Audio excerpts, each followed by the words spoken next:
Welcome once more to another edition of In Focus, a production of the Government Information Service National Television Network.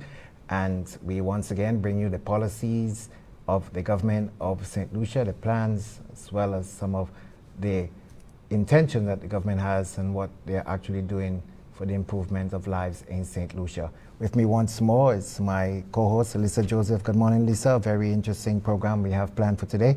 So maybe it's a good opportunity to say good morning to you, and just before we go into our news segment. Thank you so much. Good morning, Ryan, and morning to our listeners on WVent, as well as to our viewers on NTN, as well on Facebook. Well, first off, in our news segment, the 4th Annual Caribbean Medical Legal Aid Forensic Symposium opened here last Friday. The symposium centered on the theme, Protecting the Children of the Caribbean from Maltreatment and Abuse. And it was hosted by the St. Lucia Forensic Science Services. More in this report from Janelle Norville. The Department of Justice in St. Lucia and staff at the St. Lucia Forensic Science Services share the common regional goal of improving the role and relevance of forensics in criminal investigations. Director of St. Lucia Forensic Science Services, Fernanda Henry, explained that it is important for forensics to play a more pivotal role in identifying maltreatment and abuse of children, thus enabling a general decline by prosecuting more perpetrators, sending a clear message of zero tolerance of child abuse and maltreatment in the society. This gathering brings all stakeholders together in open and honest dialogue to get to the crux of our issues, to learn to identify the signs, the non-accidental physical injuries, the subtle, often misinterpreted manifestations of an abused child, all in an effort to develop and, more critically, to implement realistic and culturally relevant measures to bring about change. We are indeed grateful that you chose to be here today. The protection of the youth is a major priority and remains a major concern for lawmakers and enforcers the world over. St. Lucia's Director of Public Prosecutions, Dashrin Green, noted that despite the steps taken to protect the young and vulnerable, the unfortunate reality is that they still become victims of abuse. This abuse, he says, has detrimental effects on the children and sometimes results in death. The Director of Public Prosecutions shared his concerns. One major concern of my office is the inordinate delay in the trying of matters alleging the sexual abuse of children. I must mention that my office has only recently dealt with cases of this nature, being as old as 12 years. This is simply not tenable in a modern society. Many young victims who receive no form of counseling subsequent to the alleged abuse find themselves waiting at least 7 years in some instances for their matters to be heard. By then, you are now asking a young adult to relive these horrible moments of their childhood. It cannot be overstated, therefore, that we need to try all allegations of child abuse expeditiously. Prime Minister of St. Lucia, the Honorable Alan Shasney, indicated that it must be ensured that there is an effective system in place to protect young people. The Prime Minister noted that given the sensitivity and importance of the matter at hand, it requires more attention and public discourse, and it should be a priority for all governments throughout the region.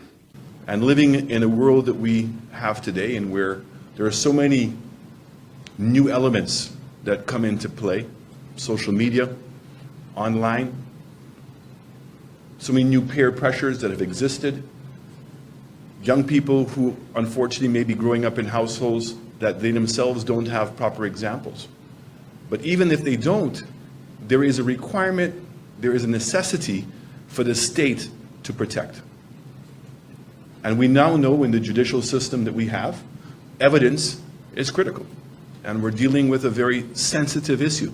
So it's not only the collection of evidence, but also in terms of how we're going to dispense a fair judgment, one that takes everything into consideration, because sometimes taking away a person's family member may actually end up doing more harm than good. Not in all cases. But we have a very sensitive issue to deal with. The symposium, which brings together stakeholders from various fields, including law enforcement, the judiciary, medical and forensic field, is scheduled for the 15th to the 16th of November 2019. For the Government Information Service, I am Janelle Norville. Prime Minister Honorable Alan Chastney has reiterated government's commitment to the citizen safety as outlined in the medium-term development plan for 2019-2022. The plan speaks to the strengthening of the island's capacity for investigation and prosecution. An integral element is surveillance. Against that backdrop, Honorable Chastney has revealed an increase in the stock of closed-circuit television or CCTV cameras on island. And as we hear from Janelle Norville, not only are more cameras being installed, but the technological capabilities are cutting edge. As part of the government's efforts of restructuring the economy and putting the country on a sustainable path to growth, it developed a medium-term development plan for the period 2019 to 2022. This plan identifies 6 key areas, including citizen safety, under which the government aims to achieve a 45% reduction in serious crimes by the end of the strategy term in 2022 and a 30% reduction in repeat offending by that same year. This radical and long overdue approach, according to Prime Minister the Honorable Alan Chastney, will focus on better policing, greater efficiency in the legal system, the rehabilitation of offenders, and strengthening the justice system. The Prime Minister explained that the Royal Saint Lucia Police Force has been equipped with new resources to help it execute its duties more effectively. These resources include but are not limited to 180 new CCTV cameras, with $11 million already allocated to secure another 380 cameras to be installed across the island. I'm putting a new communication system so that all of the police officers going out now have a VHS system in their vehicles. All of the police stations now have VHS systems. So in fact, we have a different communication system that integrates the entire police force. The firemen and also Marine police have been included, so they've got waterproof handsets. We now have a centralized call center that both fire and police emergencies come straight to that command center. That command center is also now attached to the cameras. So if you make a phone call and there happens to be a camera in your vicinity, immediately upon the screen, that comes up. And we now have crisis rooms, meaning that we have rooms with multiple of TVs, monitors, and so that if there's a crisis taking place on the country, that there has a team that can be dedicated to that without affecting the other day-to-day operations. Police statistics indicate an increase in burglaries, robberies, and vehicular theft across the island. With the aim of reducing crime by 10% in 2019, Prime Minister Chastney highlighted a thrust towards increasing boots on the ground. Already 14 new officers have joined the Royal Saint Lucia Police Force. The proposed border control unit is to come on stream, utilizing the expertise of highly trained police officers who have been stationed at the Immigration Department. He indicated that the judiciary is also being bolstered, with a number of magistrates being hired. The Prime Minister underscored the importance of the judiciary in the crime-fighting strategy. Clearly, guns are a problem. And while you have to only have a licensed gun, I am very disturbed by the fact that the magistrates in particular continue to allow people who have been convicted or on remand for other crimes and are being caught again with illegal firearms and ammunition, and they're being given bail for a very little amount of money. And I have to say, I have to join my voice in recent days of the Rastamen who were arrested and charged with having seeds and given an $8,000 fine and confined to jail, particularly in light of the discourse that's taking place. I mean, and so how can that same magistrate turn around and give somebody with an illegal firearm less time or no time in jail and give them bail for less than $5,000. The public too must get on board, as community and social clubs and neighborhood watches are all integral to fighting crime. Prime Minister Shasney asserted that crime must be tackled on a holistic front. For the Government Information Service, I am Janelle Norville. The Ministry of Tourism launches a study to assess the economic impact of tourism on the local economy. The ministry has made significant headway in the establishment of the Tourism Satellite Account, TSA. The TSA is a standard statistical framework and the main tool for the economic measurement of tourism. It provides credible data on the impact of tourism and the associated employment and St. Lucia's balance of payments.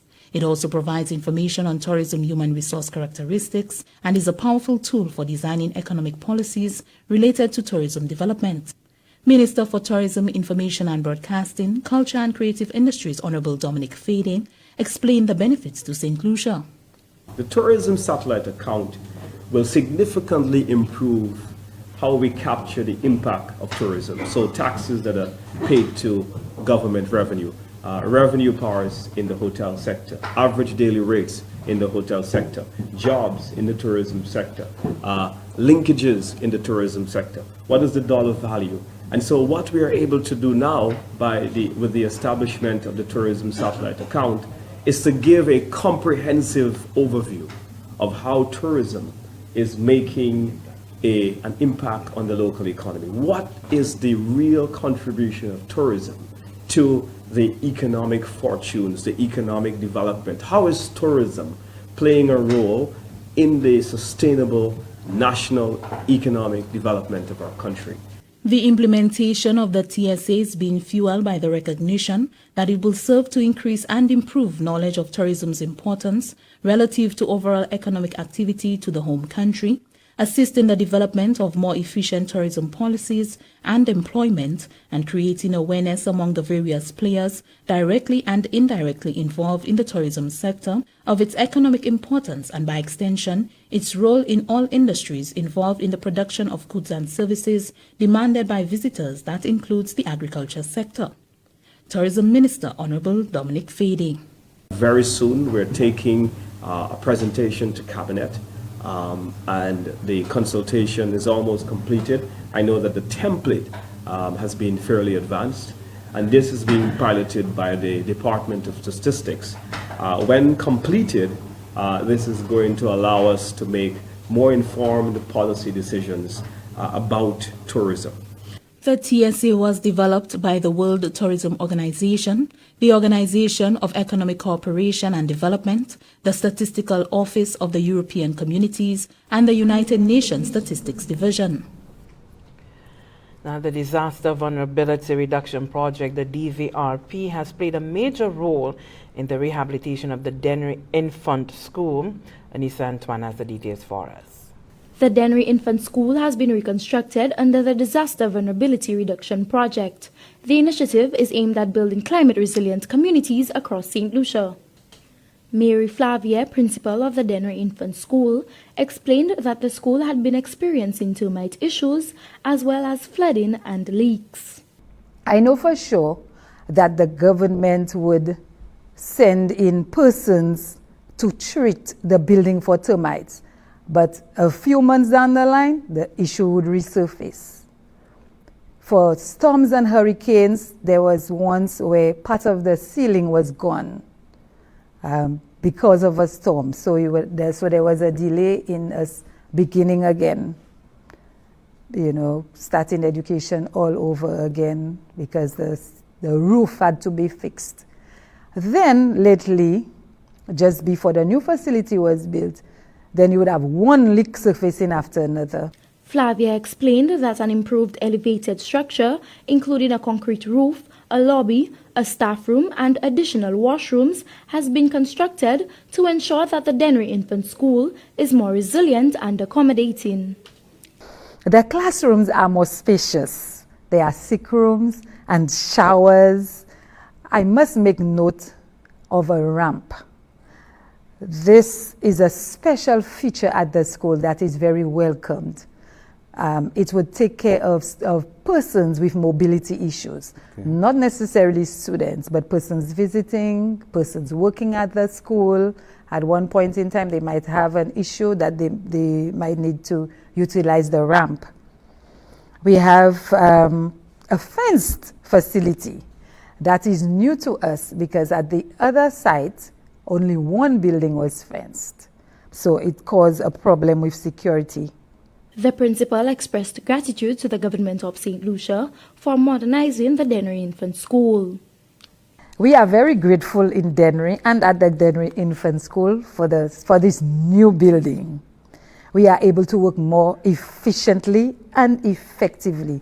This will impact positively on the students and the staff of the school.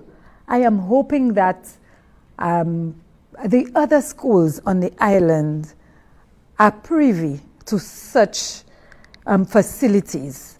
Under the DVRP, drainage works has also been done to alleviate flooding in the vicinity of the Dennery Infant School.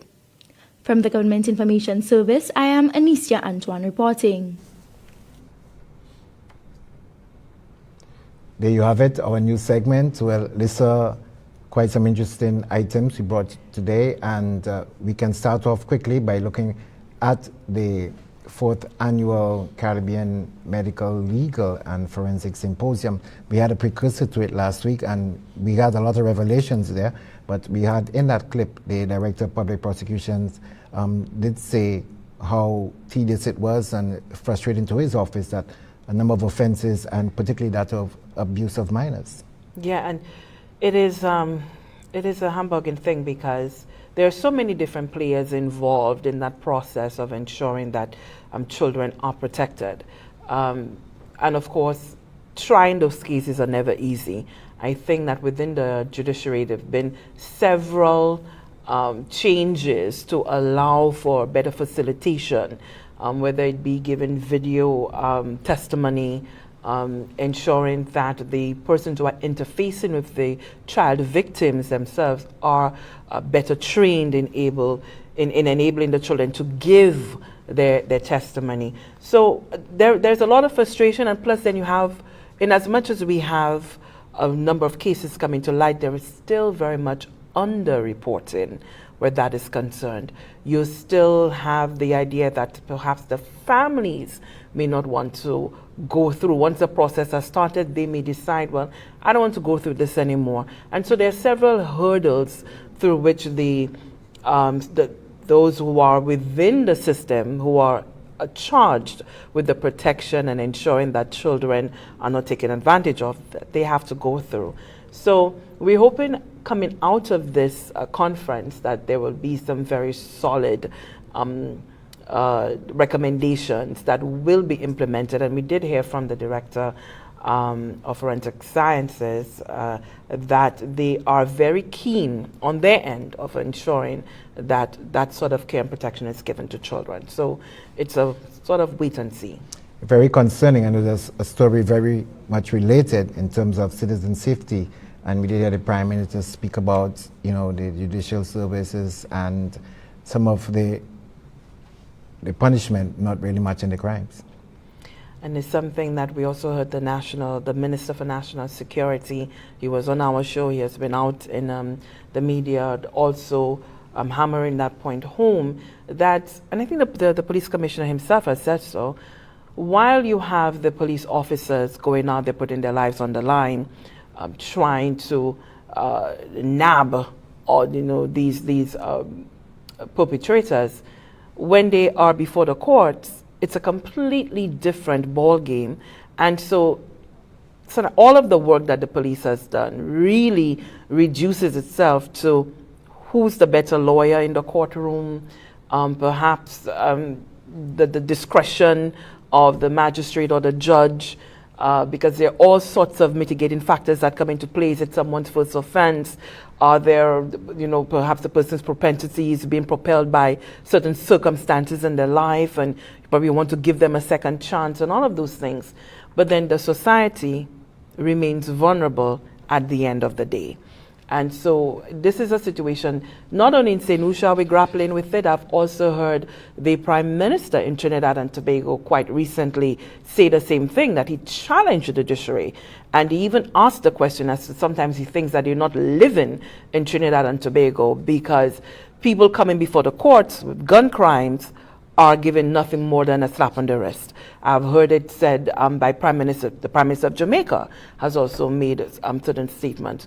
So perhaps, it is a conversation. It may be a hard conversation, and the judiciary is out of the purview of anyone. We can't dictate to the judiciary, but there has to be an indication that we are all on the same page. There was citizen safety is something that really concerning the society in general. So we know but the other end of that is the CCTV that the government has invested another $11 million in. Now, in our comment section here this morning, I've seen that someone is asking, well, why say that you're installing the cameras? Just install them.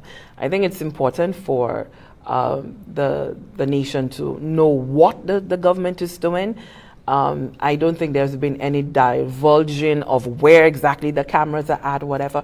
But even as a citizen, I need to know that I'm being watched. And that's another thing. Because in some way, somehow, it is part of your privacy and that sort of thing. So we need to know that the cameras are there. We need to know that the government is doing what it needs to do to ensure our citizen safety. So I think that's a long, short response to that. Well, the Ministry of Tourism looking at much closer at the impact of the industry on the island's economy? This is something that a lot of people have been debating. I mean, it's an age-old debate as to whether we're really feeling the impact of the tourist, especially cruise tourism. So the passengers come off the vessels and we wonder exactly, well, are they buying anything? They're going on tours, they're not really patronizing restaurants and so forth.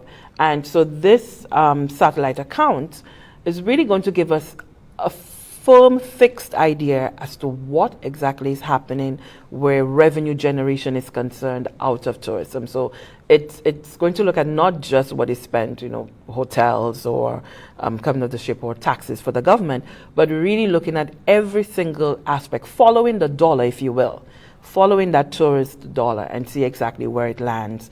I'm excited to see this really take off and for us to be able to get a full report back on what those findings are. So it will be able to give us a better sense, again, of how the government decides to do its policies where tourism is concerned. Yes, for sure, because you've heard a lot of the local stakeholders saying that, maybe they're not feeling the impact of the industry that much. Our final item. But just not to cut you short, but often that is said by people who are not directly involved, but people don't understand too that tourism is something that it also brings so much indirect benefits. And so while you may not be someone in the tourism industry, you are benefiting from that tourist dollar. So that, I think, the satellite account will be able to really lay it out for people to understand how we all benefit from that tourist dollar.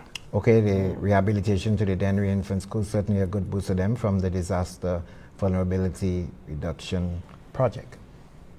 And it's one of the things, taking care of our children, and we just celebrated the International Universal Children's Day.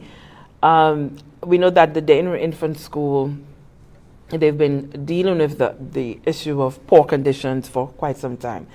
The DVRP, I believe, doing something great because it's not just as a refurbishment, giving you a new space, but it's giving you a resilient space. So I think this is really like the template for other schools on island, ensuring that climate resilience is something that we keep in our mindset when we are doing our planning. So happy for the Dennery Infant School and for the DVRP, and looking forward to other projects like this under the DVRP. Well, that's going to wrap up our new segment. We'll be back on In Focus.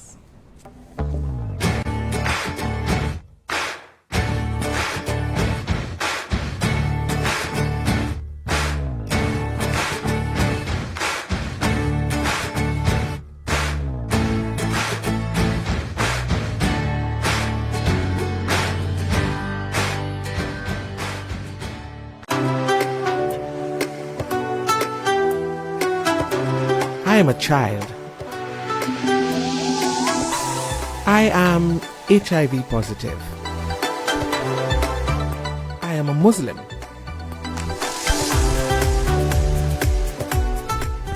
I'm a journalist.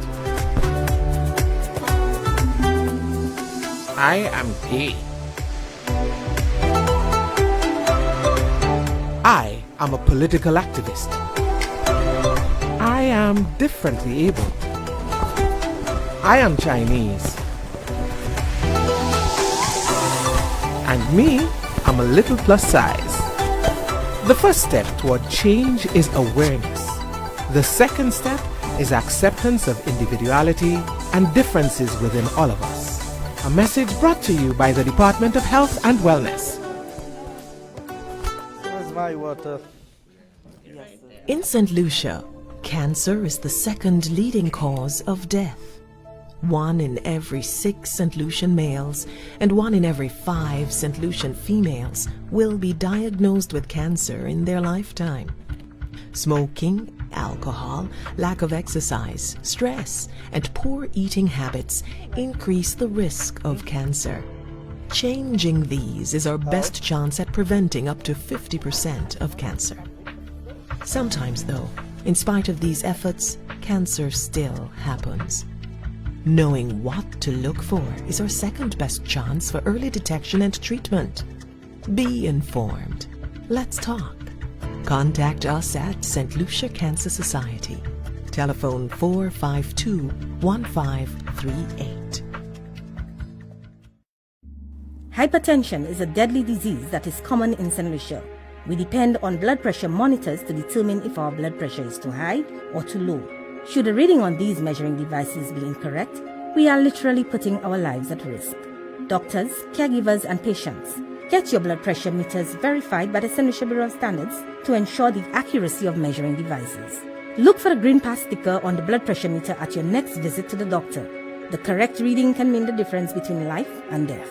For more information, contact the St. Lucia Bureau of Standards at 456-0546 or email slbs@candw.lc or visit the website at www.slbs.org.lc. St. Lucia Bureau of Standards, making quality and standards our way of life.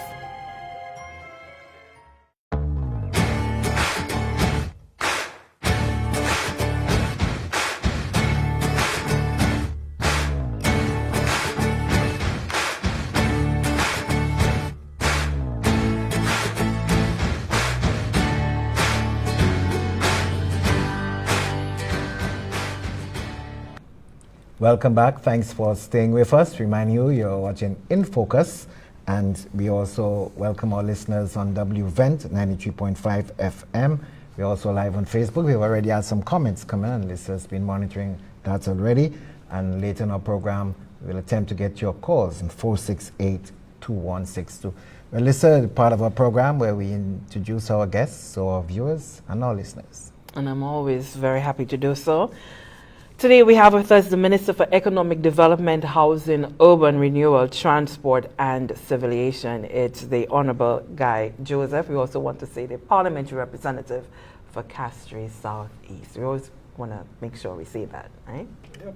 It's very good to have you because we've been calling your office for quite some time. We've been very eager to have you on, and so we've just very ecstatic. Lots to talk about this morning.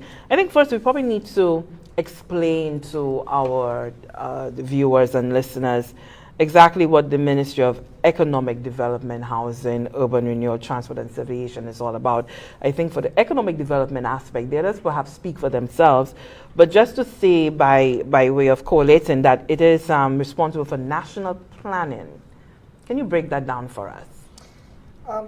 Well, it used to be, first of all, let me say pleasant good day to all viewers and listeners. It's a pleasure to be here with you on the program today. The Ministry of Economic Development, the part of economic development used to be one with the Ministry of Finance. Now what we have is a separation of the roles and functions of the two entities, but continue to work very closely together. It is that part of analyzing what is happening, developing a plan for the growth of the economy. So the medium term, you have the short term, the medium term, and the long term strategic planning for the overall development of the country. And that entails quite a lot. We deal with all of the international financing institutions, whether it be the World Bank, the CDB, the IDB, the EU, even government to government, like the Taiwanese projects and things of that nature. So the Ministry of Economic Development is responsible for this. We've been trying to work out, so for example, when Pemandu came in and the 6 strategic areas of focus was identified, the Ministry of Economic Development is also a main entity in this whole equation, as far as where the economy is focused and what we should be doing to get St. Lucia to the level that it needs to be. The Prime Minister has indicated on several occasions previously that the aim of St. Lucia is to double its GDP because we are performing way below our ability and so, or our potential. If that can be done, then St. Lucia would be on the path to meeting its potential. And that is where the focus of the Ministry of Economic Development comes into place. What are the plans? So take, for example, we are also responsible for housing. Just to highlight a point on this, what type of housing structure is suited for what we want that would have the greatest impact on our local economy, as an example? And these are things that people don't pay much attention to. But these are the areas of focus that we are going into, so that it's not just whether you spend a few dollars more on doing something, but it is the impact that it is going to have on your overall economy.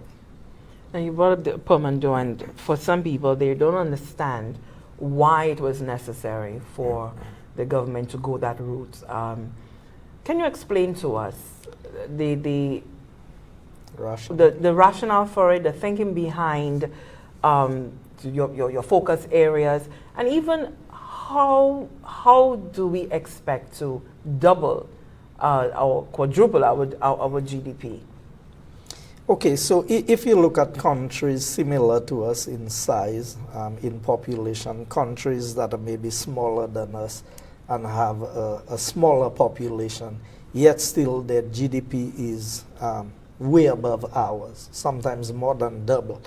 The difficulty we've had in this country over the years is that people don't want to think that we can accomplish and we can achieve. So when we like a certain comfort zone, and once you're going to take people out of their comfort zone to think of something outside of this, then it becomes a challenge, and they tell you pie in the sky, politicians talking again.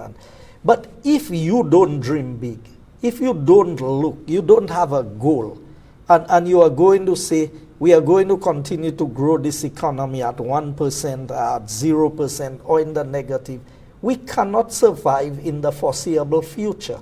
Just to meet our debt obligations, the minimum growth requirements we need is about 5 to 6%, just to keep pace with where we are. As the ECCB has indicated. Exactly. So you cannot be running a country, the affairs of a country, and at the same time, that is what, just to survive. It's like you're running the country hand to mouth. Already so many of our people are struggling, living hand to mouth. If the country, if you are not growing the economy, and if you are not looking at the potential, what are we measuring ourselves against? So the idea of the Pemandu team coming in, we've had a challenge in St. Lucia over implementation over the years. So the ideas are there, but the rollout of the project. So take up a project I'm responsible for, DVRP, DVRP started way back after Hurricane Thomas. We are still struggling for implementation of these projects. And I'll be the first to say that I criticize the previous government for the level of implementation of projects under DVRP. I am disappointed as we speak that we have not been able to do more for project implementation. Now, when you speak this way, people tend to get the feeling, oh, you are saying things that shows that you're not as effective as you ought to be. But the first thing we must do is accept where we are, realize what the problems are, and take the necessary steps to correct it.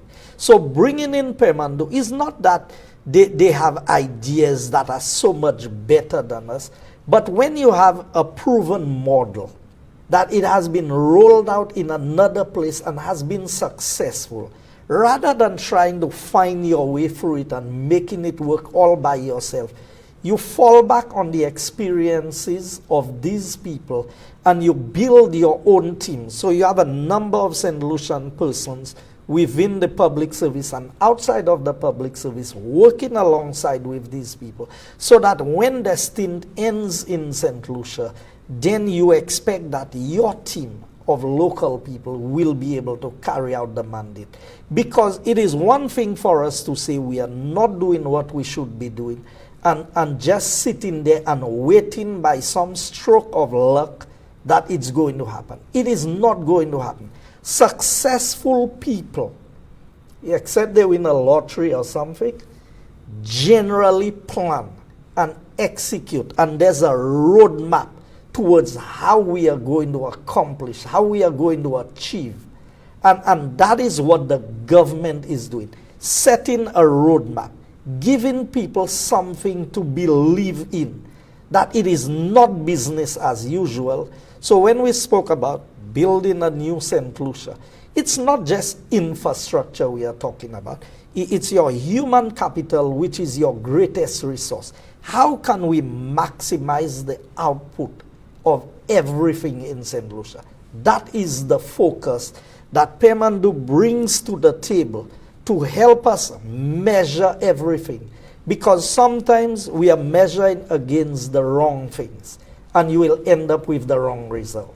And I think just to emphasize the point as well, the concept is one that the Caribbean, the CARICOM within itself has noticed, and in part of dealing with the lack of implementation of projects across the region, did encourage government to go that route and find out how best. And so there is a plan coming out of CARICOM for the idea of implementation. I think St. Lucia is also part of that pilot project as well. We've often heard coming out of the CDB, coming out of some of the IDB, these lending agencies, also talking about the rate at which projects are implemented. And that also affects the rollout of loans and all of those agreements. So just to underscore that point there. If I'm permitted to make a quick point on this, all the fault is not with us and with our inability to implement. Some of these international institutions, their requirements are way beyond what, because it's like a one-size-fits-all. So what you would expect a country with 50 million people to do, you would expect that the same procurement guidelines and everything is in place for a country of 170,000 people, where the resources that are required, the human resources, are limited in the areas of expertise that are required. Some of the standards are set so high that our local people do not qualify. And that is an engagement. We had very good meetings with the World Bank team that just, some of the team is still here, but the meetings that the Prime Minister, myself, and other ministers and permanent secretaries attended, they were very good meetings where we were able to engage them and say, look here, you cannot expect that a local contractor would have a turnover of $10 million a year in St. Lucia in order to qualify to get a project. Yet still these projects are given to international people who tender and bid on the project because our people do not qualify. But as soon as they win the tender, they would hand the project over to a local contractor to do, but the credit goes to them, to that international firm. And it is to find that middle ground. And in the last set of meetings with the World Bank, it was very clear that they were much more willing to engage and to look at the dynamics of the countries. Because one of the things we said is, over the years, these institutions have operated. How many of our consultants locally can qualify to even bid outside of Saint Lucia or on the international stage? And we have all of these people coming in to work in Saint Lucia and then leaving after a while without building sufficient local capacity. So we believe now we are at a stage where these projects that are being implemented should involve more of local input. And we are seeing some adjustments being made. So I'm quite pleased with what I'm seeing coming from the World Bank. And I'm hoping that with CDB and the other institutions, that we can see more of this happening. Quite interesting. And I suppose too, Mr. Minister, that if your responsibility of economic development, you'll be liaising, I'm sure, with other ministries that on which you're hoping that the economy would hinge. I would take it maybe agriculture and aspects. Well, we just even saw in our news segment looking at the impact of tourism on the country, and I'm sure areas of industry itself. How has that synergy been in terms of monitoring what has been happening within the tourism sector, within agriculture and industry? Because there's lots of talk about that there's so much more that Saint Lucia can do in terms of manufacturing and some of the local products that go wasting, mangoes, even fruits, vegetables, and the thing. Just recently, we heard the Minister of Agriculture stating that a high food import bill and that sort of impact. I'm sure you must be having some close collaboration and discussion as to how these major areas can come together to assist in your overall achievement of this economic development. So what the synergies are required, but they are there already. It is for us to capitalize on it. So the approach towards what we are doing, let's use agriculture and tourism as an example. We cannot export as much of what we produce outside of Saint Lucia. But if you have 1 million visitors coming to Saint Lucia on a yearly basis, and if these 1 million people would just eat 3 meals for one day in Saint Lucia, look at the impact that that can have on your agricultural sector and what you produce. The challenge we've had is consistency in production and quality in some instances. Because when a visitor comes to Saint Lucia and pays $500 to stay in a hotel, you cannot tell them there's no eggs or there's no lettuce. So the consistency, and that is why the Ministry of Agriculture was able to identify if it's the 5 or 7 crops that we can become self-sufficient in. Once we can do that, then it's going to help us. Okay, but the aspect of industries and manufacturing in these areas, what sort of impact are they having currently on the economy of Saint Lucia? Because we know it's heavily dependent on tourism, and we know it's a fragile industry. But how much more support can you get from other areas to help support tourism in instances, there's fluctuations in terms of the sort of benefits that they would bring into the country? How strong are these other sectors? In answering your question, we have a challenge with manufacturing. Number one, our cost of electricity is way too high to be able to be competitive. So we have to choose where do we have the competitive advantage. Can we just go into general manufacturing? Or should we go into niche markets where we have a competitive advantage in what we can produce? So take handicraft as an example. 90% of what we sell is found everywhere else. You go to St. Vincent, you go to Barbados, all that is different is the name. I have said, and when I addressed the trade show between Saint Lucia and Taiwan, I said that we should develop a place in Saint Lucia that we call Authentic Saint Lucian Avenue, where everything that is in there ought to be made in Saint Lucia. So we may not be able to produce televisions and fridges and radios, but there are things we can do. And the Prime Minister has articulated it very well in saying, the work we are doing in the Castries market is not just repaying the market. It is to position the market to become that showpiece where everything sold in the market should be authentic Saint Lucia. So whether it be the areas of handicraft, we know that Choiseul is famous for our clay products and things of that nature. So that whatever is manufactured, whether it be by Windward and Leeward Brewery, whether it be by any of the other barons, and you name it, that what is going to happen when somebody enters the Castries market and they buy anything, they can know that this is 100% Saint Lucian product. So that's an area of manufacturing that people may not see as much, but is actually very valuable. We're going to take our second break on our program today, and we'll be back with the Hon Guy Joseph after these messages.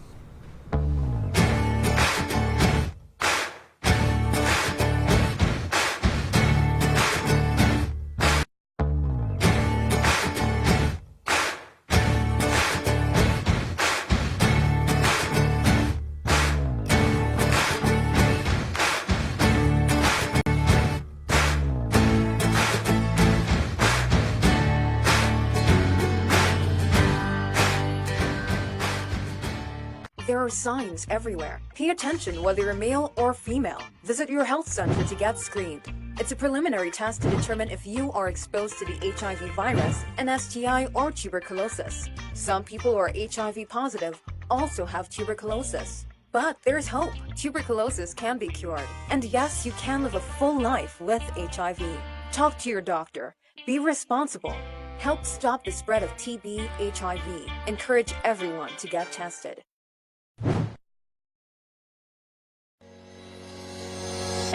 One of the 8 universally recognized rights of the consumer is the right to be heard. This means that every consumer who is dissatisfied with a good or service has the right to lodge a complaint to the provider of that good or that service. This should be the first point of lodging a complaint. Ensure that the receipt as proof of the transaction is available.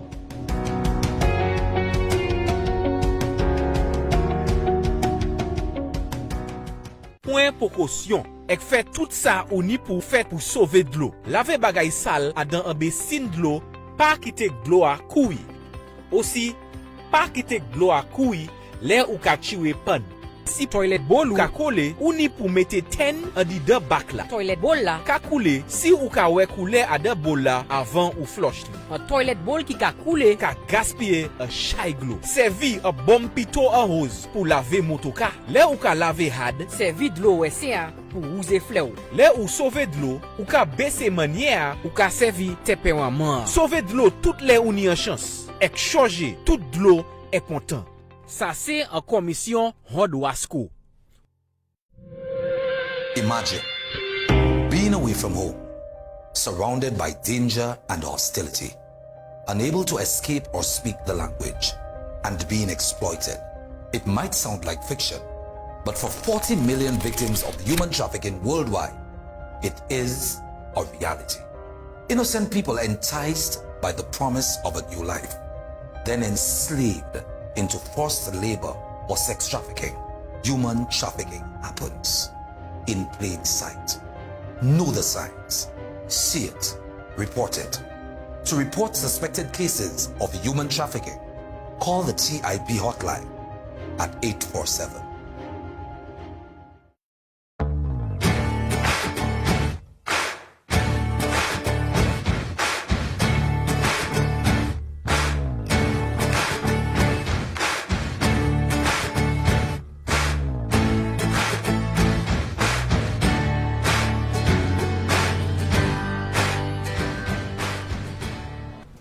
Thanks for staying with us. We have in focus today the Minister responsible for Economic Development, Housing, Urban Renewal, Transport and Civil Aviation, also the Member of Parliament for Castries South East, the Hon Guy Joseph. Minister Joseph, your ministry as the for economic development, one of the primary projects falling under your ministry it has to do with the St. Jude's Hospital.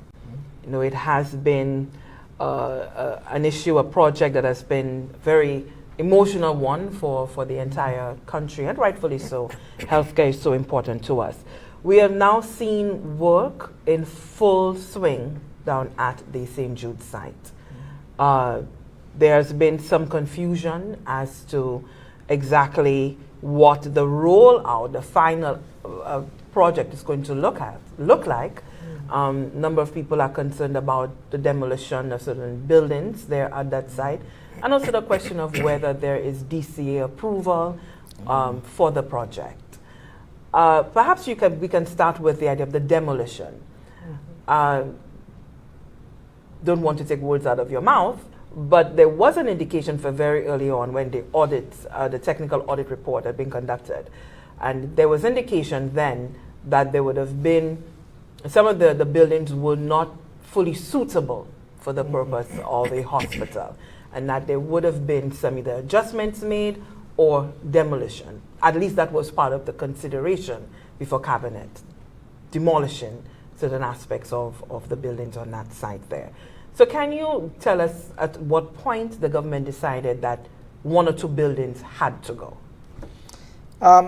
From the time the report was done, it was clear that some of the buildings did not meet the requirements, the safety requirements to begin with. Fortunately, I was down on the St. Jude site last evening, and I was handed the pictures of one of the buildings that they had started to knock down. And anybody, any media person can go down there and interview the people who did the demolition.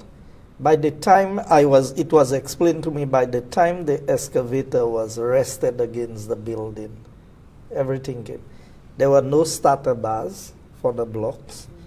There are the actual pictures to show that for what should have been the rim beam, a 2x4 was placed in between the concrete and the rafters were nailed straight into it.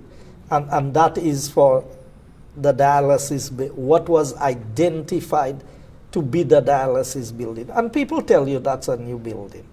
I got information from people who had worked at St. Jude's before, long before my time, that this building had been there for about 40 years, was part of the old building, and that they had added a floor. We found the requisite reinforcements, and when we went through the walkthrough of the building, you could have seen all of the cracks in all of the walls of that building.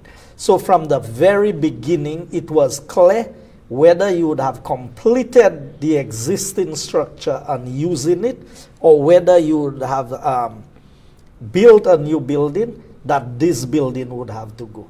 The other building, the water was seeping through the foundation, and there's always a pool of water in there. There's a building that was completed by the Mexicans, I think, were the ones who had sponsored that part of the building. There was a big tree. Yesterday I was told that the reason why the tree was not taken out is because permission was not granted. I will not call the institution because I cannot verify it as we speak, but permission was not granted to remove. And anybody can go there today and you'd see the size of the roots of the tree that is below the foundation of the building.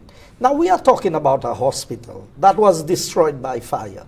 We are talking about meeting the basic requirements of safety.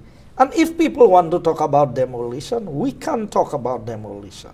The demolition we are doing, everybody is aware of. What was done, the bulk of the money that was spent in St. Jude's by the previous government was spent on demolition. And in the interview with Mr. Donnelly, who was the contractor, you can see there's a pile of rubble, concrete that was broken down from the building in Viewfort, and the residents of Viewfort can take you to the site to see the area that was backfilled. Because every contractor who worked down there every worker would tell you, they put a wall today, they would knock it down the day after, and that is where the bulk of the money went. So demolition has always been going on at St. Jude. What we are doing, and sometimes it's hard for people to face the reality. If you're fixing something at your home, you may have started with the intention of changing freeboards, but when you realize the extent of the damage, you may need to change a whole section of that. That is a standard thing in construction. It was not our intention to demolish anything down there if it had met the requirements. It clearly, and I am happy that the pictures were taken, that all the evidence is there to verify that the report given by the consultant who did the assessment was very clear that these buildings did not meet the basic requirements of safety. Now, can one access those pictures? Is the ministry or post those pictures at all so that we can see for ourselves? I expect to get the pictures. I saw the printout of the pictures yesterday when I was down there, and I expect that they would be made available. Once I get it, I will make it available. So is it 1, 2, 3? How many buildings are really burned? Because that is something that, again, that the public is confused It's about. two of the small buildings. There's one of the building that was built on the foundation. And under the foundation, you could see was like a garbage dump. We left that little building. We dug all around it. And we left the building there. Anybody can go there today. And you can see all of the debris that is under the foundation of that little building. It has not been knocked down. It is still there. It is still there for people to see. There must be some level of integrity in what we do in this country. And if everybody wants to see everything to believe that there is a problem, you really believe that we are struggling to get finances to run things in this country, and that we are going to be knocking down things that are good just to make a point about politics? If other people operate that way, the government that I am a part of do not operate that way. The reason why it took us so long to commence the work at St. Jude is because we were doing everything possible to try and salvage what was there. That is the reality. If we had made the decision from day one when we went in there, by now, St. Jude would have reopened. The reality was a lot of money had been spent, a lot of resources had gone into this, a lot of time and effort, and to just say you are going to do away with this, you had to explore every possibility of making this thing work. If in the final analysis, given that we are building for the future, you are building for resilience, because when we go and negotiate money out there, what are we telling the rest of the world? We want concessional funding because we want to build for resilience. We want to build for the issues or the impact of climate change. But at the same time, you are doing things that is totally opposite to what you are telling the rest of the world that you are doing. So we cannot be speaking from both sides of our mouth on the same matter. Is either we are building for resilience or we are not building for resilience. And the building that we are putting down there now is built for seismic activity, which is earthquake.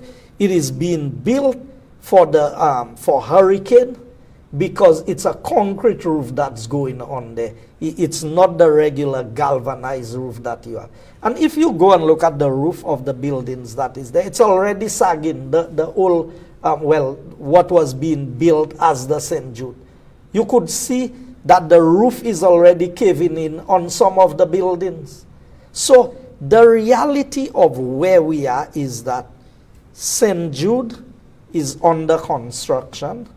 We are going to be using some of the existing buildings that are usable for things that do not pertain to keeping patients and your labs and these things, but for your laundry services, for your kitchen and other things, maybe offices and things of that nature, or the parts of the buildings that can be used for that will be used. But the core hospital, the 96 beds, the operating theaters, the labs, and all of the emergency area and all of these would be going into the new buildings that are being erected. And so the DCA approval, the government of Saint Lucia, when you came into office, there was the point made that the project was ongoing without the approval of the DCA, Development Control Authority.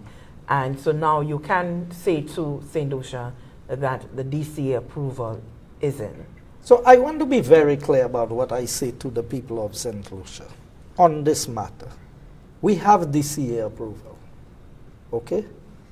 Now, the DCA approval was given in phases. So you have approval in principle, and then as each phase of the project, the designs were completed, they are submitted to the DCA for approval. But for the foundational part of what we were doing, we have the approval. A presentation was made to the DCA, the drawings was submitted, and the go-ahead was given. Now, people must stop playing these games, because this same hospital, I challenge anybody in St. Lucia today to show me that the buildings that are there had any DCA approval. So if DCA approval becomes a prerequisite for the use of a building, then it means that nothing that was built at St. Jude should be usable, because there's no DCA approval for the existing structures at St. Jude. So the persons who want to criticize the government, and I told them, and I can repeat it anytime, if it means that I had to build a hospital without DCA approval, and if I had to do it, I would do it. But that does not mean, you see, people don't like to hear the truth. So when you tell them, if I have to do that, I will do it. But it's not me. I am not the authority. I am not the one who can say, go ahead and do this, or go ahead and do that. The DCA has its role to play in the process. So part of the reason why the work was not started sooner, because we had to have the drawings, we had to submit it to the DCA, we had to get the go-ahead. So everybody is telling you, go ahead, why are you not starting the hospital? Why are you not doing what you're doing? But then you still don't have the approval. For us to have continued with the existing buildings, we had to go and do as-built drawings. Go and draw everything that was there to scale, and then to submit it to DCA for approval.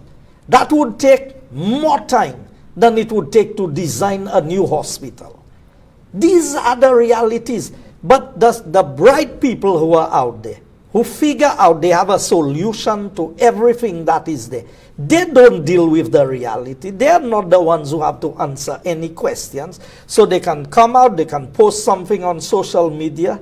I mean, I saw a post from the former Prime Minister. I'm taken aback that they would say, it's a high security area. It's a high security area. When I was in opposition and I tried to visit St. Jude's site, at the time, Honorable Alan Chasney was the leader of the United Workers' Party. We were only allowed to reach by the gate. St. Jude had been open, and we said it was open for everybody to go and visit and see what was there. Today, it's a construction site. You have heavy equipment, you have workers, there are safety requirements. So many people want to sabotage St. Jude project. You think I trust any and everybody? I'm not the one. We have not changed the security firm that was there. As far as I know, the security firm that was inherited is the same security firm that is on the St. Jude project. To my knowledge, I don't know that they have been changed. If they are changed, they are changed unknown to me. So the same security firms are there. So we have a responsibility as citizens of St. Lucia that if we are going to say something, we say something that can be substantiated, that is truthful. Everybody wanted St. Jude to be done. We want St. Jude to be done. But we are following the proper guidelines and the proper procedures in seeing to it that this hospital is built and built properly. So coming off Facebook, Minister, just to the point of security, Lucia wanted to know if you could have spoken to the importance of security at the site, given the inherent potential for injury should individuals be allowed free access to the site. But you've just said that normally at a construction site, people are not just allowed to wander on a site. And so there would be an instruction for the security of guards there not to allow individuals, just any member of the public to come on? I would, if there's an instruction, that instruction would not come from me. I'm not when I make arrangements to go on site, you know. I don't just pick up and show up on site. I make a call. I say I will be coming down to the site. When I get there, they have to give me a hard hat. They have to give me a reflective vest to put on. And they would take me through a guided tour of the facility, because you cannot just go and walk. You need to go and see the cranes that are there. 1 ton of steel is about the width of one of the columns, you know, and that is 40 feet long. So look at the span of what you have to deal with. And how can a project site be? If anybody is injured on the project site, that becomes the liability of the contractor. And by extension, the government. I want to ask all the persons who are so interested in visiting the site at St. Jude, what happened during the previous 5 years when St. Jude was incomplete and not being delivered? And some of the politicians themselves who want to visit St. Jude today and see what is happening, and they are welcome. I can tell you, a high-profile politician have written to request a site visit.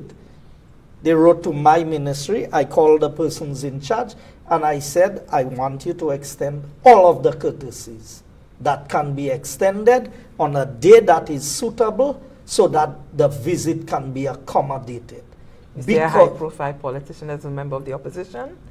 Yes, a member of the opposition. Okay. And because we expect that members of the opposition ought to know what is happening. Because we don't operate like that this is our own personal private business. If I'm building my home, I will decide who comes and who goes. But that's a hospital. And I think that they're entitled to know what is happening. And I would be happy to accompany them on a tour and show them the quality of what is being done and point out to them what could not have been done by them, how well it is being done by this government. I'll be happy to do that. I'll be the happiest person to walk around with them and show them. Okay, so let's take in 2 other questions. We had Charles asking about the time frame for St. Jude, but also Jody asking, when can we see renderings of what the finished hospital will look like, and what are the estimated timelines for construction, including when we can expect it to be open and ready to serve the public? People are in the business of giving dates, and I've said to everybody. And God knows we've had many dates for St. Jude. Oh yes. And by now people should know dates don't mean much, especially in the context of what we do. But you know why? People want a date because they want to say, you said that that was going to happen by that date. My assurance to the people of St. Lucia is we had 5 years in office, and we will deliver St. Jude before the end of our 5 years in office. That is my commitment to the people of St. Lucia, that St. Jude will be delivered. In terms of renderings and the drawings, while we have the drawings for the buildings that we are putting up, the linkages into the part of the existing structures that are to be used have not been completed, because we have focused on the main area of construction where the main hospital is going to function. In due time, the renderings will be available so that persons can see what the finished product is expected to look like. We've got to take a final break on the program. We'll be back with the Honorable Guy Joseph on In Focus.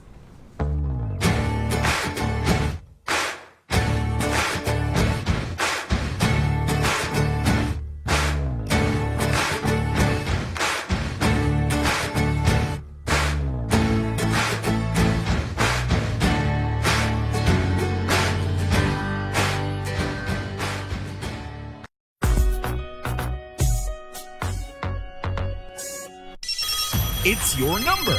Keep it. Mobile number portability is here. Now you can switch provider and still keep your mobile number. Fixed line portability is coming soon. Mobile number portability means true choice, true convenience, true value, and it's free. Here's how you do it. Go to the retail store or authorized dealer of the mobile service provider that you wish to switch to. Prepaid mobile customers, bring your government-issued photo ID. Postpaid mobile customers, bring your government-issued photo ID and your most recent bill. Tell them that you would like to switch to their service, but keep your old number. You will need to complete the approved porting request form and any additional application documents required by your new service provider. You'll be asked to send a text from your phone to 77678. You'll then receive a text confirming that your request has been received. Then you'll receive a second SMS text message telling you to put in your new SIM card provided by your new service provider. Then you're ready to use your phone. Remember, porting takes up to 24 hours for mobile phones. So before porting, back up important SMS text messages and voicemail. Use up all call credits or you will lose them. Postpaid mobile customers, ensure that you have no overdue bills with your current provider. For further information, visit the ECTEL website or contact your local NTRC.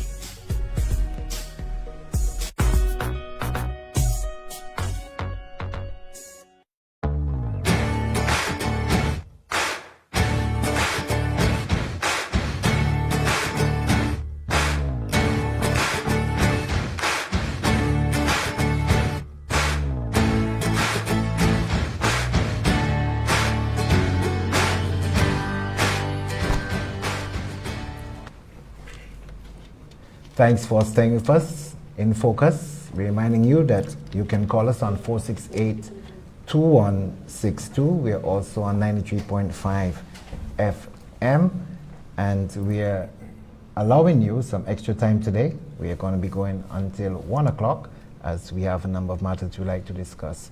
The Minister for Economic Development, Housing, Urban Renewal, Transport, and Civil Aviation. Our producer has graciously consented to allow us to go the extra time. Well, Minister Joseph, you did speak about extensively on the hospital and the situation regarding it right now, and you know that it's really an emotive, some dealing with the emotions of St. Lucians. Healthcare is very important. You outlined a number of reasons why we have gotten to this point and where we are at now, and resilience has been something that you really commented on in detail. Can you tell us a bit more on, you know, the real necessity and how important that is to ensure that these structures meet the sort of standards that we would need? So in terms of the resilience, it is, we have to show the rest of the world what we are doing ourselves. So this is a project that the government went on its own to raise the necessary financing. In doing so, when we can show the other international institutions that we deal with that as a government, we have taken on the responsibility to build for resilience, for climate change, so that when we go in to negotiate with them now and we say, okay, we need to build a new school building, the school building will no longer be priced. And we saw it with the World Bank and the Choiseul School as an example. You saw it with the Dennery School. Because already these institutions are helping us in financing projects that meet the changing requirements of building codes today. If we as a country will shortchange ourselves by doing less than what they are doing, then our case is weak when we are going to make a case for the kind of expenditure we would want to do. So building the hospital, I mean, I am taken aback at the amount of steel that this building is using, and the size of the steel and the magnitude of the columns. And I am quite elated that the work is being done and executed by Saint Lucian contractors. I mean, when the OECC came on site and they were involved in the process, they said they are quite pleased to see the magnitude of the work and the professionalism that is being done. The design of the contract, or of the project itself, while we are building a 96-bed facility today, because of the government's development plans for Vieux-Fort and what we expect will happen in Vieux-Fort in the years to come, we have built this with a foundation, with the capacity to be able to go another floor above the existing facility, where you can add maybe another 50, 70 beds or so. So you can take it to the capacity that you can add services to what is being offered today. So the building is not just that we are building St. Jude with 96 beds today, but what would be required, because the roof is going to be a flat slab, you can just build on top of it and you can have another floor added to the hospital for expansion in the future. And that is the type of thinking that is going into what is happening down there today. Because we expect the population in Vieux-Fort will grow. We expect more people as Vieux-Fort develops and has its own economic activity, that more persons would remain in the south. So a lot of the people who are from the south coming up north every day to earn a living may be able to earn a living in their own part of the country and would be accessing more of the services down there. So that is the concept behind the design. The design is also modern in that in between the buildings, there are green spaces left in there for sunlight to come in, where you can have trees and you can have different things. Because the concept of healthcare today is not just the concrete structure, but it's the environment that is conducive for healing, to be therapeutic in and of itself in the environment that you are in. So the design for St. Jude has taken all of that into consideration, where you may have flower gardens and trees and benches in between the buildings, so that patients are not just confined to a room, but those who can go out and sit down, get some of the fresh breeze and the sunshine, because sunlight is very positive for health. Good, vitamin D. We have, sorry, Mr. Minister, we do have someone on Facebook wanting to know, thank you so much, Desmond, for the question. He wants to know when the government will have a town hall meeting with the people of Auger, where the hospital is located. I did not have that in the plan, so I will not say that we had that. But I think it's a good suggestion that we can organize a town hall meeting with all the key partners who are involved in the process. So that is something that I would be happy to take on board and engage the people, because it's in the immediate area, and even the construction has an impact on, because we are almost going within the next week. We expect to be, they're already working late, but we expect to work 3 shifts. And the project, I must say that if you look at the number of St. Lucians who are down there working on this project site today, and this is a project site that practices the highest safety standards. So your attire coming on the site, the type of shoes you wear, you must have your hard hat, you must have your reflective vest. All of these things are requirements, not just for the people visiting, but for the workers themselves. So in the coming weeks, I would be happy to see how we can engage the residents of the area. The employment numbers are very good down there. I think even with all the work that had been done at St. Jude previously, we had never seen that extent of economic activity within the South. I mean, when I went down there, I saw about 7 excavators, cranes, backhoes, forklifts. I mean, you name it, concrete trucks, concrete plant, everything. And I know for a fact that a lot of the things that are happening down there, they are not owned by the contractor doing the work, but these are people, different persons who engage. I know there are about 7 subcontractors who have been engaged, those doing the steel work, those, all of the different activities. I mean, the number of people, and I think 90% of the people working down there are from the South, from everything that I've seen, stretching from Soufrière back to Micoud. Right. Mr. Minister, just before Lisa goes, I know you have a lot of areas on your portfolio that we'd like to cover, but just before maybe my last comment on the hospital and the situation, I would like to refer to the current location, which is at the George Odlum Stadium. Initially, it was supposed to be temporary, and we've had description on what temporary has actually become right now. In terms of the plans, can you tell us any plans after probably the relocation has gone and move into the new facility? What's the plans for the current location, and what can the sportsmen and women look forward to in terms of the rehabilitation of the stadium? Well, there needs to be major rehabilitation. In fact, I spoke to the persons at Sports Inc., the people who are responsible for the stadium, and one of the directors, they told me, we cannot wait for the hospital to be out of there so we can take charge of the stadium and begin to bring the stadium back to what its original intention was, which is to be a sporting facility. So I definitely know that the Ministry of Youth Development and Sports would have some focus, as we have seen the sports program being rolled out with the mini stadium in Soufrière, with what's going to be happening in Micoud and the other areas.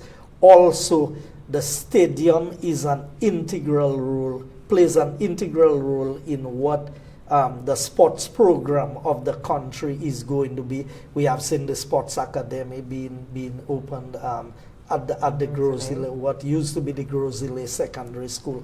So with the heavy focus on sporting activities and what is happening, the sooner that we can hand over the stadium back to the sports people in St. Lucia, I think that's going to be a further boost for our sporting activities. All right, just one other question following Ryan's trend there on post. Initially, when the revised plans for St. Jude included making it to a modern facility that it would include a teaching hospital, and to further enhance the idea of VA4 as a sort of a medical school town, if you will.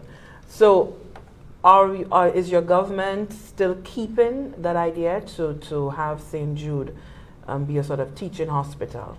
So we've had discussions with a number of schools, medical schools that is, to see what integration there could be between St. Jude being like a university hospital and capitalizing on the expertise of persons in various fields of medicine.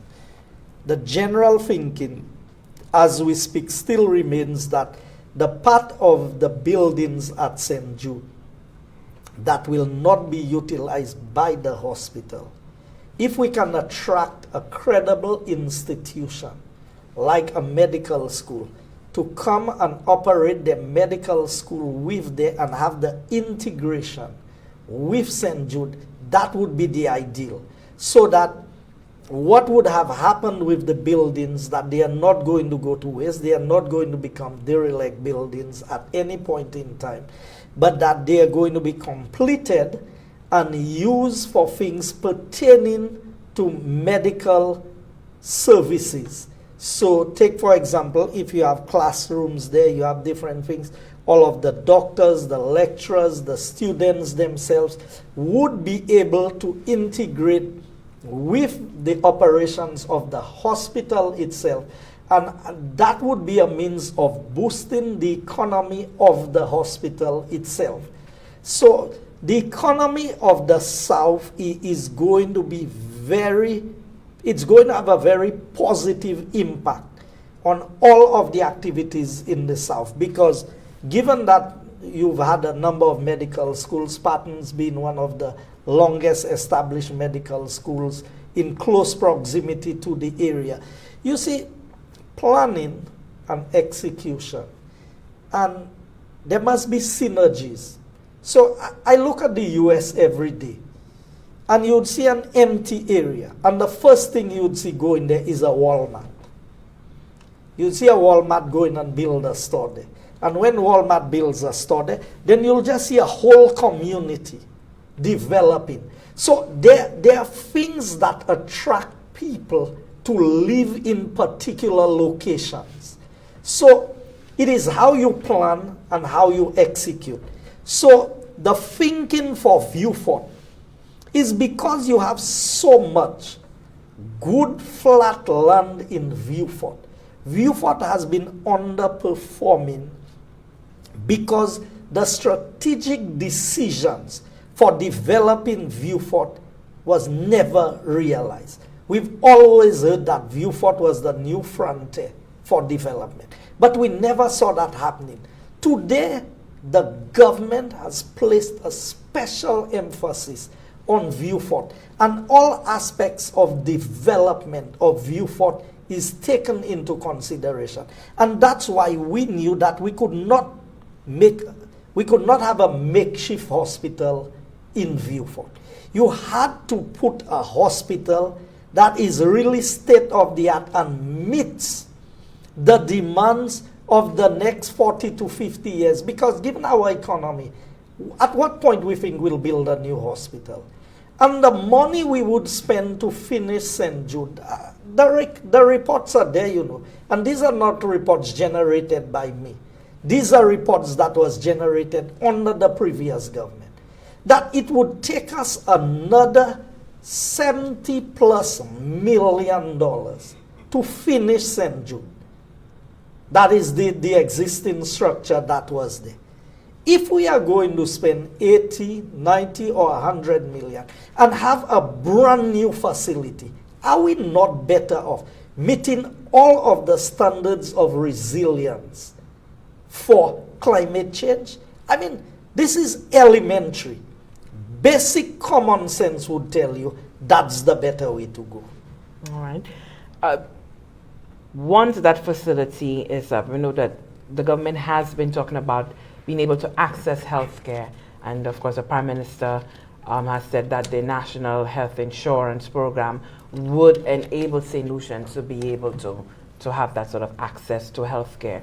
But administratively, running the hospital now, that's the government's prime responsibility. So what is the plan going into once the hospital has been commissioned, keeping it open, keeping it operating? The cost attached to that. St. Jude is a much better run facility than VH. And I say that without fear of criticism. I may be criticized, but I'm sure I can substantiate what I'm saying there. St. Jude is run by a board. St. Jude is like a statutory corporation run by a board. The government gives a subvention to St. Jude. The systems, the recordings, and what goes on in St. Jude. St. Jude is a better model to use for the opening of OKEU than to transfer VH to OKEU, because they have been following some of the basic guidelines of running a facility efficiently. So we must move away from the idea that a building makes an institution. A building does not make an institution. It is where the institution is housed, but it is what happens in there. The services, the systems, the procedures, the processes that are followed. So I have every confidence that St. Jude, when we move to the new facility at the new hospital, will be matching OKEU any day, anywhere, on the quality and the output of what we are going to get. Because I have a lot of confidence in the manner in which the systems at St. Jude run.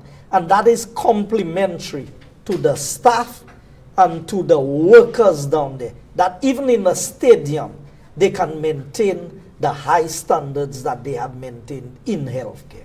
Okay, we've trying to get a caller online. But while we do that, Minister, thank you, Nicholas, for your question. He wants to know if you have updates on the Soufrière and the Dennery hospitals, if that's within your knowledge now. There's also the question as to the health centers that are currently under renovation. I think those that are moving to the smart facilities. Yes. I just want to take, so those two are interrelated. And then we have one from Shane. Thank you, Shane, so much. From a transparency perspective, can the government create a website and provide the public with updates with regard to the hospital? And in addition, he's thinking that the media should be allowed monthly visits so that they can keep the public abreast with the progress happening there, because when people do not have the information, the tendency is for speculation. Okay, so let me try and answer the one pertaining to the Dennery Hospital. And it's really a Dennery polyclinic as we have it. Again, we inherited a situation. With designs completed, went out to tender. When I came in, I requested a review of the Dennery situation. Because of World Bank procurement I hate to do this requirements. to you, Mr. Minister, but the individual has been trying for a while to get online. I'm told now by the producer that we have the caller online. Thank you so much for calling. What's your question? Your comment?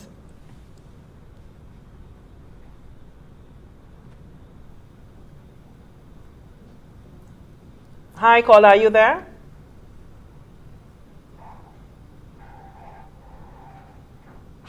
Okay, we seem to have a bit of interference. While they sort that out, you were indicating the polyclinic. So what I inherited, we did the groundbreaking, we went there and we were proceeding because the drawing got clearance from everybody to proceed. Within a month or two into the contract, I was called to a meeting highlighting the number of problems. And the consultant on the project, who I inherited as the consultant, I didn't choose, I wasn't involved in the procurement or anything. He said to me, if you continue with this facility, you will have a Saint-Joly on your name. In other words, you are going to end up with a project that is worse than what happened at St. Jude. Now, since it's in Bois-Joli, so he likened it to Saint-Joly. And I said, what do you mean? And when we went through this, and we saw the problems that was there, flawed designs, all kinds of problems, we had to go back to the drawing board and redesign the Dennery Polyclinic, which has now been submitted to the World Bank for no objection, so that the work can continue. What we have found out is that because the building was so poorly designed, it was the costing of the building was not matching what is actually required for the standards of a polyclinic today. And so, from the figures I'm hearing, it may be about 30% higher than what the original project price was. And I say to people, I have a responsibility to put that information to the public. So when people will come and say, oh, but the price changed under you, that they will understand what happened and what was the process. And the consultant was generous enough to say, I am willing to forego my contract. I am not going to preside over a project that I know does not meet the basic standards. And my question to the team that was there, who signed off on this? And the people who had the meeting tell me, well, I'm not the one who was there at the time. There was some other persons. So everybody is passing the buck as to who was responsible for signing off on this project as being suitable. That is the challenge we've had with DENRI. But I would expect if the no objections go through the World Bank at the upcoming meeting, that sometime very early in the new year, we should be able to recommence work at the DENRI Polyclinic. I think I'm going to try for another call. We have another caller who's trying to get in. Go ahead, please.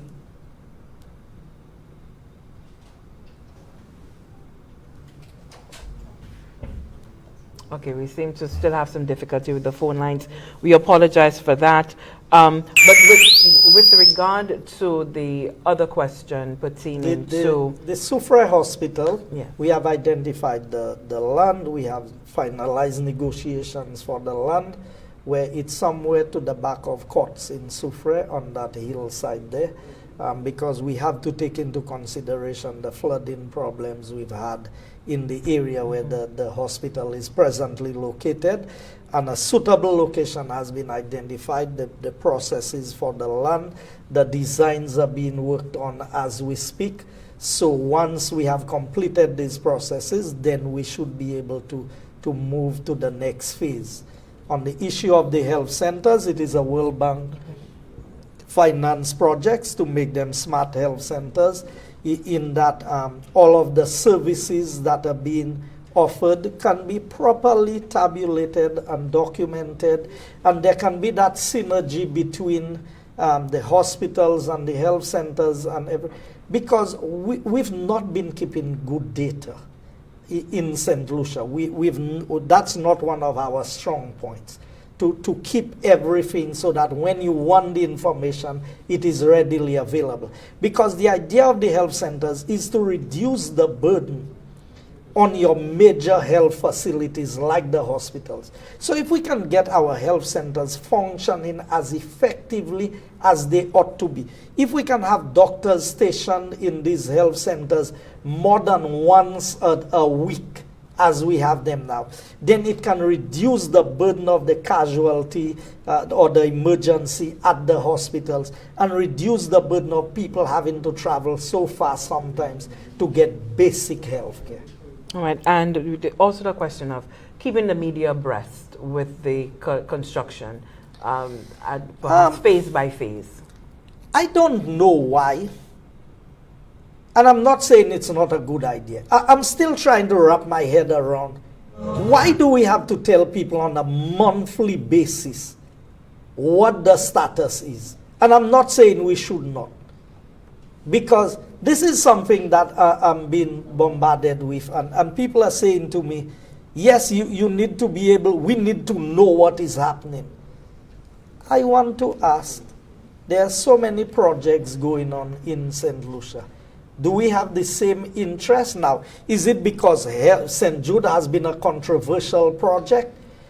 Can we allow, what would the media, I can understand that the government team, the GIS, NTN, whoever it is, would have a responsibility to be documenting what is happening. I am not certain, and I'm being very clear, This is not a matter that we have discussed internally to make a decision on it, to say that the media cannot go out there, but to put it into a monthly schedule based on what is happening. Because as you move past a certain stage, so now everybody is paying a lot of attention to what is happening because there's a big activity. Once you enclose this building and you're inside of it, you lay in carpet, you put in electricals, you put in plumbing. Well, and as I say about plumbing, you know what we discovered at the St. Jude Hospital? A hot water pipe, which is not insulated, is running together with the electrical lines. That's a no-no by any stretch of the imagination. You have a hot water line that is generating heat, not insulated, and next to it are electrical conduits and lines. Now, we would never know that is what was happening until we started knocking down what was there. And the question that confronts us is, how many other places in the buildings have a similar situation? And going back to the question that we were dealing with, when you come to laying down your carpets, you start painting the building, you enclose. So you mean you're going to bring people on a monthly basis to see, so if you put in tiles, and if you're doing this, and if you... I mean, I'm neither here nor there on it.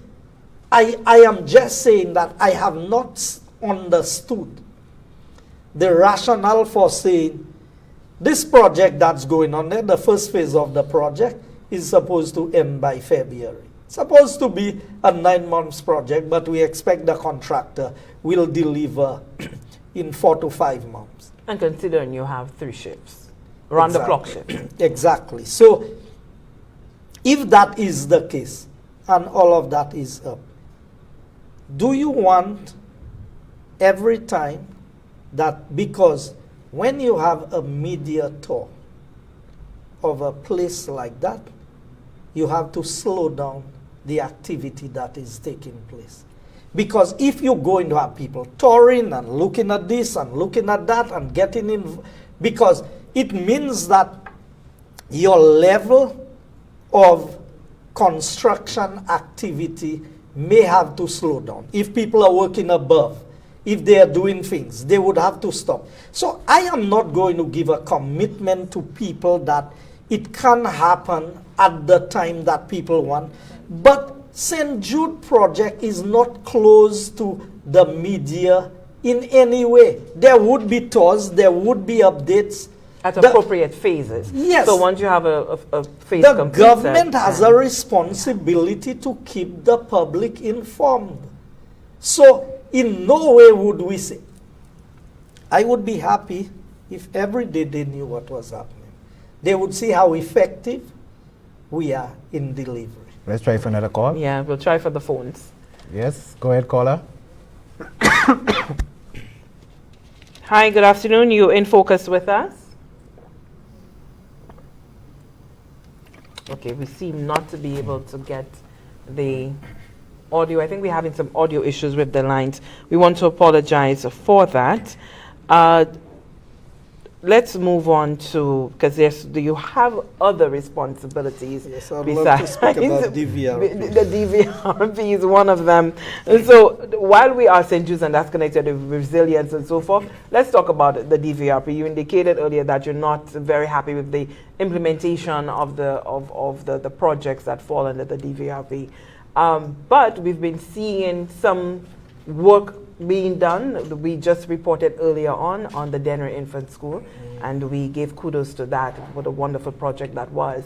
So what are some of the other aspects of the DVRP that you're looking forward to? The general concept, the program was badly conceptualized from the beginning. There are too many small projects in DVRP that requires the same procurement. So imagine you're doing $100,000 project, and you have to go through the same procurement requirements as if you are doing a $10 million project. So the number of activities, I can tell you that the last time I checked, about 216 contracts had been issued on the DVRP. And for those who say we don't tender things, as far as I know, every single one of them went to tender. So think of it.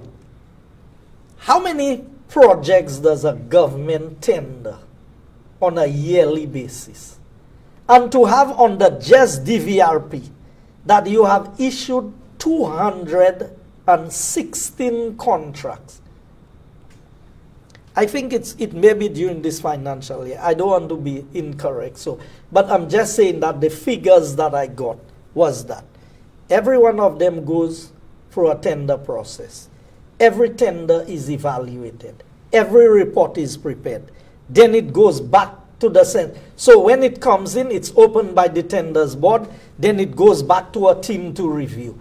To make sure you have to tally every single amount that is given down to the cent to see to it that your bottom line figure matches with the calculations or each of the items that are there. You know how tedious a task that is to enter all of that info, to do all of the necessaries. And imagine you doing that for 40, 50 projects. Then when that is, a report has to be prepared on each one to say who should be, what the recommendation is for the award. Then it goes back to the Central Tenders Board to be issued. When the Tenders Board gives the issue, the person is called in to sign. After they are called in to sign, then you give them a commencement date. And then they have to bring in the insurance and do all. That, we tied up DVRP with too many little projects. And I always speak in inclusive. I inherited that, but I say we because we are the government today. We cannot change what was established. And in our discussions with the World Bank, it came through, and they are of the same view. If you want to do a little $100,000 project, do that through your central government. Use these resources to do your major projects and free up the hand of the government to do the other smaller things that it needs to do. But DVRP became the shopping cart for every ministry who wanted an activity done. So they heard there was money on the World Bank, so tourism has health, this one, that one, you name it. And some of the projects are less than $10,000. You still have to go through the procurement process. So that is part of the reason. And you're talking about a PCU with about 12 or 15 staff having to handle all of that work within the given time. Have to prepare all the documents for tender, all of the necessaries. Then we are depending upon the engineers from infrastructure who have their own workload to assist us. So these are some of the challenges that we face in project implementation. But that is my problem to solve. That is why I am disappointed that we have not been able to do more, because the public did not elect me to come and tell them what the problem is. The problem elected us to do what needs to be done in St. Lucia. But it has been a challenge. So to employ somebody under these projects, we have to go through the World Bank. We have to advertise internationally. People have to send in their resumes. They have to apply. You have to do the interviews. It is the requirement, and we have to go by it. So this will always be a challenge to be able to implement projects of that nature if from the beginning you don't get it right. And we did not get it right from the beginning. But I have every confidence that by the middle of 2020 that we should have committed most, if not all, most of the funds available to us on the DVRP. But the DVRP, it's a project that touches every aspect, as you indicated, for sectorally, but also yes. And for the benefit of the public, yes, DVRP is Disaster Vulnerability Reduction Project, which is what we are doing in terms of resilience. So take, for example, what's happening in my constituency now. Quite a bit of the drains and the river banks are being addressed to help control the flow of water. We're not going to stop flooding, but it should help reduce and better control the flow of water so that there's less impact of quick flooding from limited rainfall. When you have major rainfall, you'd still expect a certain level of flooding, but we are also helping quite a lot. It would help in reducing the erosion of the riverbanks. In some places, they're up to the pillars of the houses in Odsa. And so we are doing the boulder packing now, which is going to save the people's houses in that community. It may not stop the flooding entirely, but it at least will save the damage that is being done to property. And we have a set coming in Soufrière, we are doing a set in Micoud and in Denry. So all of the vulnerable areas that were identified are being addressed. Ancillary also is being addressed under that same program. Well, we noticed in the last rain events we had, Bexor fed off very, very well. We can't see the same for cul-de-sac. So perhaps you need to bring some of that miracle work in that region there. We've not done a lot in cul-de-sac primarily because there's the project EMAC to be financed by the Japanese. And so you don't want a duplication of effort because there's already a full project designed by the Japanese for the raising of the height of the bridge in cul-de-sac and the road and to control the flow of water in that general area. So you would find that less focus is on there because a project is already identified to deal with them. All right, now, and in our remaining moments, I know that it's very quick, but there's some exciting things happening with the Department of Transport. Yes. So we know that we're looking at full automation. That's coming up very soon. The license application process can be done online. So to talk to us about the direction that you're going in now. Okay, just before I answer your question, you see I'm wearing a bit of purple today because because we have that road. Yes, we have that road safety awareness. It's Road Safety Awareness Month, and we are hoping that our people would be very cautious. We have too many careless accidents in Saint Lucia. I mean, just not paying attention and it is so easy to be distracted. But the volume of traffic on our roads is much more than it used to be. They don't have any back roads or remote roads anymore. Everywhere people find a way to drive and to avoid as much traffic, and it builds traffic. So I am appealing to all St. Lucians. Let us drive much more responsibly than we are doing presently so that we can reduce the number of traffic accidents and the time factor. Not just the injury and the pain but you look at a minor fender bender on the highway and you are stuck in traffic for 2 hours, you cannot go. It affects productivity in every sense of the word, not just for the persons in the accident, but for the general public. On the issue of what is happening, we've inherited so many problems in transport. When I left transport after we lost the elections in 2011, what we found was we started working on a system with the Atlas system and the AS400. It's unfortunate that coming back 5 years later in government, that everything remained the same. Not even a merger of the two systems was done. And then the records of transport went into chaos because when you want to find out about a driver's license or registration, you go to AS400. You want to find out about a vehicle, you have to go in Atlas system. And it was a whole mix-up. In this modern day and age of e-governance and the use of technology, I think we should be launching the program tomorrow because we expect by the first week in January that persons would be able to apply for their driver's license online. They would be able to pay for their driver's license online. And we can even mail it to them if they're willing to pay the fees for it to be mailed. For our St. Lucians living in the countries outside in other parts of the world, they don't need to come down to St. Lucia to get their license renewed. Then we would also be having like the theory test and a number of activities. So as we go along, each phase of the project is going to roll out a different aspect of what is happening in licensing so that we would reduce the time that people have to wait on the line at the ministry and in the comfort of your own home. And we are going to set up centers in different communities for those people who may not be able to help themselves. So at the constituency councils and different places, there can be a clerk there where you can go in there and let them do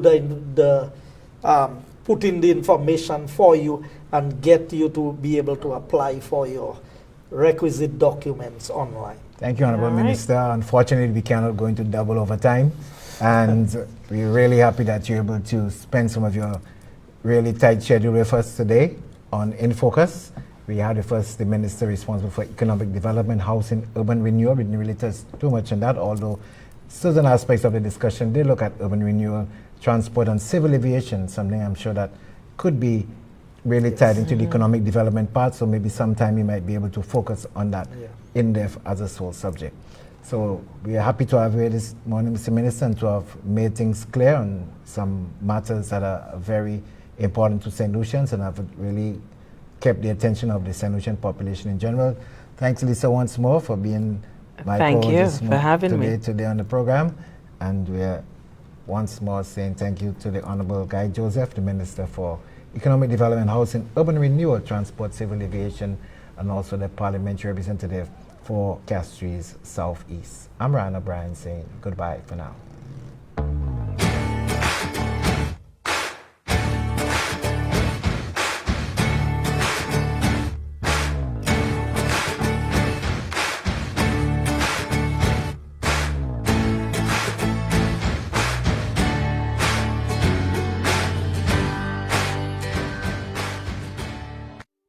Ukaba yishu tete na